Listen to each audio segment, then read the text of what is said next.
Smart Business. Smart listeners, tidak terasa akhir 2024 sudah mendekati dan rasanya kita perlu tahu bagaimana sebenarnya catatan ekonomi tahun 2024 untuk menyongsong ekonomi di tahun 2025 yang sepertinya akan ada keseruan gitu ya, karena ada pergantian pemain lah seperti itu. So, bagaimana catatannya? Kita sekarang sudah bersama-sama dengan ekonom senior Ibu Afiliani.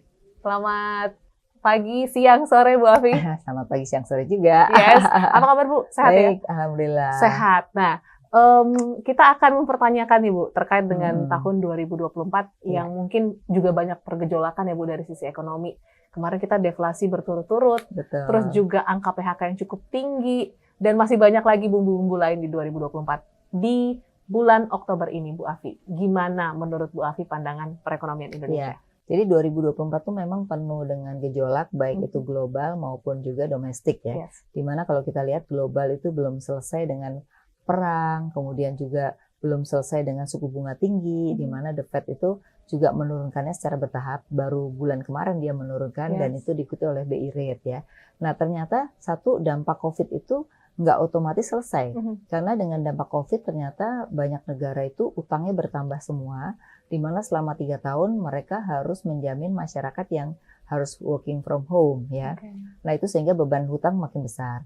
Nah yang kedua, memang suku bunga naik karena ternyata inflasi itu masih terjadi di berbagai negara maju ya, termasuk adalah di Amerika. Sehingga Amerika memang tidak mudah untuk menurunkan suku bunga. Kalaupun menurunkan suku bunga belum signifikan. Betul. Ya. Nah, akibatnya apa? Akibatnya memang kita juga terkena dampak terhadap besar suku bunga. Orang tidak ada yang mau investasi dong.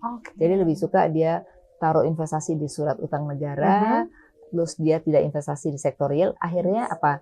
Tidak terjadi penciptaan lapangan kerja. Ya, itu yang ketiga. Nah, yang keempat, dampak dari COVID itu masih ada karena pada saat itu orang itu ke teknologinya lebih cepat. Dulu prediksi orang itu masih 5-10 tahun lagi. Ternyata dengan adanya COVID itu ternyata teknologi itu menjadi salah satu kunci orang belanja sudah mulai berubah. Nah ternyata bahwa dunia usaha itu nggak otomatis mereka berubah. Sebagian berubah sehingga tidak punya kena dampak. Tapi yang tidak berubah akibatnya apa? Dia nggak mampu bertahan, dia PHK. Ya. Yang kedua, ada perusahaan yang mampu efisiensi justru. Betul. Nah, efisiensi ini juga membawa dampak terhadap PHK. Ya. Nah, akibatnya apa yang terjadi sekarang? Kelas menengah kita itu menurun jumlahnya. Ya, kenapa menurun? Karena dengan adanya PHK, efisiensi, ternyata belum ada penciptaan lapangan kerja baru. Ya, akibatnya mereka mantap, yaitu makan tabungan. Mantap, Nah, kalau yang miskin justru dia dampaknya nggak terlalu signifikan. Kenapa? Karena dia dapat BLT. Nah, karena dapat BLT mereka masih bisa makan, gitu ya. Nah, yang kelas menengah ini sebenarnya menurut saya harus segera diselesaikan.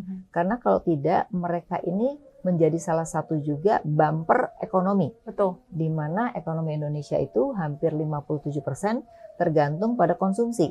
Jadi kalau konsumsi turun, pasti pertumbuhan ekonomi bisa kena dampaknya gitu.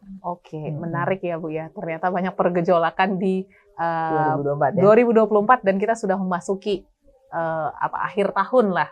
Dan pastinya juga banyak dari kita yang sudah mau bersiap-siap nih untuk menyusun strategi bagaimana mengatasi challenge-challenge di tahun 2025.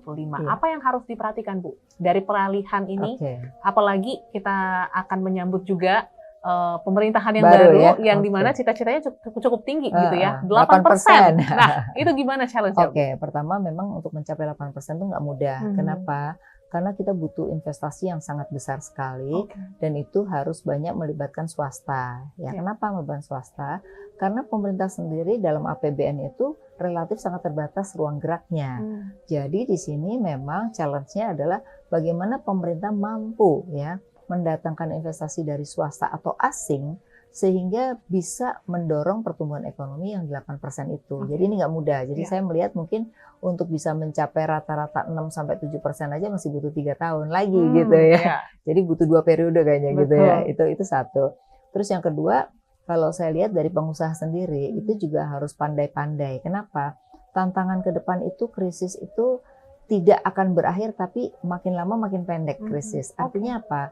Krisis itu jangan dijadikan suatu momok bagi pengusaha, tapi krisis harus dijadikan sebagai peluang. Gitu. Itu yang saya rasa jiwa entrepreneurnya itu justru muncul harusnya ketika terjadi krisis itu. Jadi krisis ini nggak akan berakhir tapi akan terus menerus karena misalnya kayak perang belum akan berakhir. Terus nanti sebentar lagi Presiden Amerika akan berganti, itu juga akan ganti policy kan. Nah, kita juga harus melihat karena Amerika biar bagaimanapun tuh masih punya dampak terhadap negara-negara berkembang, di mana dia masih merupakan epicentrum ya, karena perdagangan dan hutang itu hampir 80% masih pakai US dollar gitu. Jadi mau tidak mau nilai tukar kita juga masih menjadi challenge di tahun 2025 ya. Jadi apakah stabil apa enggak itu masih akan menjadi tantangan, maka pengusaha harus mengamati terhadap nilai tukar ya.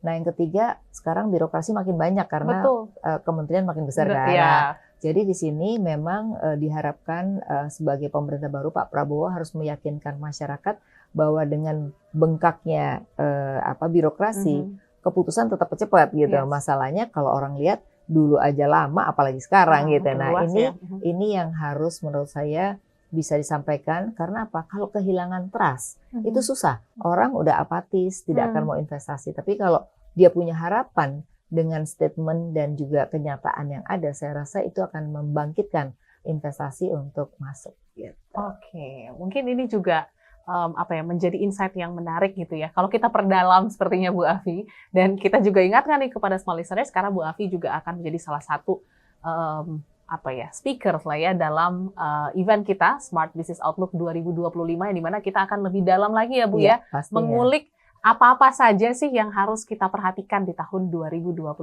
Anda bisa langsung daftarkan diri Anda di 0812 11 12 959 di tanggal 14 November. Mungkin yang berikutnya ya Bu, ini menjadi catatan penting juga untuk para pengusaha, pelaku bisnis, UMKM, bahkan pengambil keputusan untuk melihat faktor-faktor pertimbangan mengambil keputusan di tahun 2025 itu apa aja yang harus diperhatikan? Yang pertama, pengusaha itu pasti melihat adalah demand side dong. Kalau nggak ada demand-nya, pasti dia akan bermasalah. Nah, jadi mereka harus melihat perubahan demand yang signifikan. Mungkin kalau saya bilang dari orang kolonial sekarang menjadi milenial, itu ada perubahan perilaku dalam membeli. Membeli bukannya sekedar brand loh, tapi juga segala sesuatu yang berkaitan dengan misalnya masalah lingkungan. Mereka tuh lebih aware dengan lingkungan. Bahkan mereka membaca ini ramah lingkungan apa enggak. Kalau enggak dia nggak mau beli gitu. Nah, jadi harus memahami milenial ini kemana arahnya ya. Terus yang kedua juga sekarang kan dari offline ke online. Nah, jadi harus dua-duanya gitu. Itu juga melihat produk dia itu termasuk yang seperti apa. Jadi mampu membaca pasar. Nah, itu penting ya. Nah, yang pertama itu. Yang kedua adalah kita juga membaca pasar tidak hanya domestik tapi juga sekarang ini pasar ekspor itu juga mulai challenge tidak hanya pada negara maju karena negara maju kan udah masa aging nih. Sekarang demand-nya justru di negara-negara berkembang lain ya seperti Afrika. Nah, itu saya lihat masih rendah sekali negara-negara di negara kita itu yang ekspor ke sana gitu. Jadi itu dari sisi demand yang berubah challenge-nya ya. Nah, yang kedua memang masih ada tantangan ekonomi. Satu dari sisi tadi nilai tukar, suku bunga mungkin turun tapi masih bertahap, belum akan turun. Berarti kalau pinjaman-pinjaman kan masih akan menjadi tantangan ya. Terus yang ketiga ya tantangannya masih tetap pada birokrasi karena apakah ini masih semakin baik atau tidak, berarti mereka harus pintar-pintar gitu. Nah, itu yang sebenarnya juga menjadi catatan gitu. Kalau catatan yang akan Ibu sampaikan di Smart Business Outlook mungkin boleh di-spill sedikit Bu supaya jadi gambaran teman-teman. Nanti saya akan menyampaikan mengenai proyeksi itu sendiri ya. Jadi dari pertumbuhannya, lalu dari sisi nilai tukar kira-kira pada level berapa, inflasi. Lalu kemudian saya akan menyampaikannya sektor apa sih yang masih peluang gitu, yang memberikan peluang karena kan orang akan pengen tahu ya peluang-peluangnya itu sektor mana sehingga mereka juga bisa menjadi bagian ekosistem daripada sektor-sektor yang akan masih memberikan challenge di tahun 2025. Jadi kalau kita tahu outlook-nya seperti apa, kayaknya kita bisa memanfaatkan krisis tadi menjadi peluang. Seperti itu ya. Itu namanya baru pengusaha. Itu dia, bekerja cerdik gitu ya Bu ya. So mungkin yang terakhir ya Bu ya, yang mungkin menjadi masukan ataupun saran untuk small listeners sebagai pengusaha ataupun pebisnis di akhir tahun yang mungkin tersisa sekitar 3 bulan lagi gitu ya. Apa yang harus dimanfaatkan dan dimaksimalkan? Jadi sebenarnya dalam kondisi seperti ini, kalau kita melihat bahwa masih agak susah, itu harusnya efisiensi ya mesti dilakukan. Karena efisiensi itu bisa terjadi di mana aja, tidak hanya selalu materi, non materi juga gitu ya. Nah, itu perlu. Kemudian yang kedua harus ada inovasi-inovasi karena bisnis itu tanpa inovasi biasanya dia akan akan tenggelam. Karena saya lihat banyak sekali perusahaan-perusahaan yang tidak punya bagian inovasi gitu. Jadi menurut saya organisasi harus dirubah, di mana harus ada inovator-inovator yang kerjaannya ya meneliti, ya melihat pasar gitu, sehingga produk baru itu akan terus.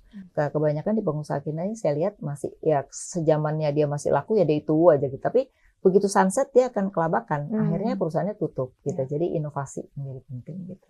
Oke, itulah beberapa poin penting ya untuk pastinya menjadi perhatian Anda. Dan pastinya juga small listeners, untuk Anda juga yang mungkin ingin mendapatkan kelengkapan informasi tadi, kita juga tadi sudah spill ya Bu Afi ya, terkait dengan Smart Business Outlook 2025, karena tidak hanya Bu Afi aja, ada pendukungnya, dari sisi salesnya ada, dari sisi brandingnya ada, dan masih banyak lagi. Jadi silahkan Anda cari informasinya di Instagram @radiosmartfm959. Aku juga secara pribadi udah nggak sabar melihat Bu Afi untuk memaparkan Tunggu materi. Tanggal 14 November. Yes, betul sekali. Kalau begitu Bu Afi, sampai ketemu tanggal 14 November. Terima kasih. Semua listeners juga sampai ketemu di 14 November mendatang. Smart Business. Lead you better.